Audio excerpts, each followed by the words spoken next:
এখন অনেক সম্পর্ক আছে যেগুলোতে মেয়েগুলো সত্যি সত্যি ছেলেটাকে সাপোর্ট দেয়। ছেলেটার খারাপ সময়ে তাকে অজুহাত দেখে ছেড়ে না গিয়ে পাশে থাকে। ছেলেটা এখনো প্রতিষ্ঠিত হতে পারেনি বলে মেয়েটা পরিবারের চাপে পড়েও একটার পর একটা বিয়ে ভেঙে দেয় ভালোবাসার মানুষটির সাথে থাকবে বলে।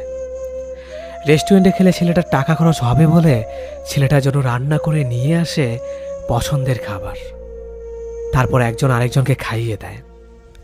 1000 টাকার দামি উপহার না চেয়ে একটা গোলাপ ফুল নয়তো একবার ভালোবাসি বলাটাকেই যত্ন করে গ্রহণ করে উপহার হিসেবে। সব ছেলেরা যেমন খারাপ হয় না, সব মেয়েরাও না।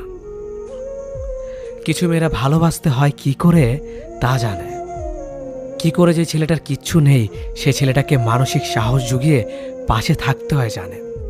এই মেয়েগুলিকে জীবনে পেয়ে গেলে হারিয়ে ফেলাটা সবচেয়ে বড় বোকামি। এদের দামি উপহার না দিতে পারলেও নিয়ম অনিয়মে ভালোবাসাটা প্রতি বেলাতেই দিতে হয়।